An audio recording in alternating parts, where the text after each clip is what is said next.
Do you already speak IEC 61850? Engineering Base does.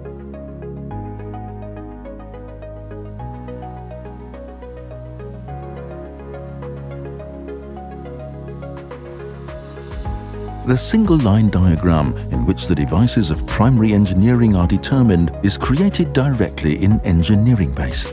This also automatically creates the substation model of IEC 61850, the SSD file.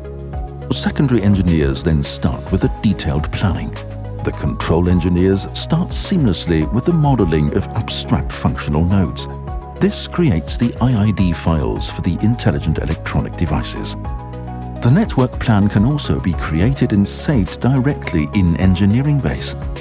From these three components, the topology, the intelligent electronic devices, and the network plan, and thanks to intelligent export, the normative format of IEC 61850 is mapped, thus creating the SCD file, the DNA of the substation with all the information about the object model of the plant.